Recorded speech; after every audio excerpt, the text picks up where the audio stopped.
आज का विषय है ब्रह्म का स्वरूप अनिर्वचनीय है। एक ब्रह्म भक्त ने पूछा, ईश्वर साकार है अथवा निराकार? इस पर ठाकुर कहते हैं उनकी इति नहीं की जा सकती। वे निराकार भी हैं और साकार भी हैं।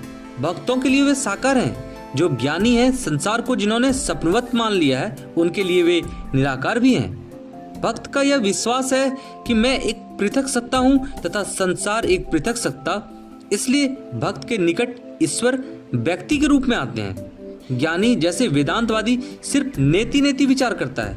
विचार करने पर उसे यह बोध होता है कि मैं मिथ्या हूँ, संसार भी मिथ्या है और स्वप्नवत है।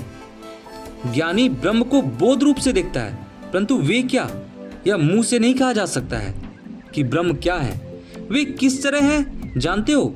मानो सच्चिदानंद समुद्र है जिनका ओर छोर नहीं है।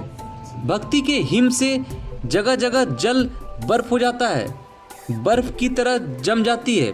अर्थात भक्तों के पास वे व्यक्त भाव से कभी कभी साकार रूप धारण करते हैं, और ज्ञान का सूर्य उदय होने पर जब वह बर्फ गल जाती है, तब ईश्वर के व्यक्तित्व का बोध नहीं रह जाता, उनका रूप नहीं दिखाई देता। वे क्या है मुंह से नहीं कहा जा सकता। कहे कौन? जो कहेंगे वे ही नहीं रह गए, उनका मैं ढूंढने पर भी नहीं मिलता। विचार करते करते फिर मैं नहीं रह जाता। जब तुम प्याज छीलते हो तो सबसे पहले लाल छिलके निकलते हैं, फिर सफेद मोटे छिलके, इसी तरह लगातार छीलते जाओ तो भीतर ढूंढने से कुछ नहीं मिलता। जहाँ अपना मैं खोजे नहीं मिलता और खोजे भी कौन, वहाँ ब्रह्म के स्वरूप का बोध किस प्रकार होता है यह कहे कौन। नमक का पुतला समुद्र की था लेने गया, समुद्र में ज्यों ही उतरा कि गलकर पानी हो गया, फिर खबर कौन दे। पूर्ण ज्ञान का लक्षण यह है कि पूर्ण ज्ञान होने पर मनुष्य चुप हो जाता है। तब मैं रूपी नमक का पुतला सच्चिदानंद रूपी समुद्र में गलकर एक हो जाता है। फिर जरा भी भेद बुद्धि नहीं रह जाती। विचार करने का जब तक अंत नहीं होता तब तक लोग तर्क पर तुले रहते हैं। अंत हुआ कि चुप हो गए। घड़ा भर जाने से, घड़े का जल और तालाब का जल एक हो जाने से फिर शब्द नहीं होता। जब तक घड़ा भर नहीं जाता शब्द तभी तक होता है। पहले के लोग कहते थे, काले पानी में जहाज जाने से फिर लौट नहीं सकता।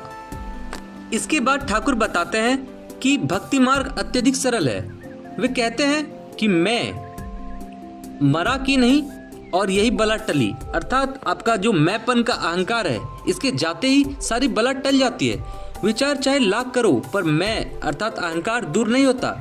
तुम्हारे और हमारे लिए मैं भक्त हूँ यह अभिमान अच्छा है।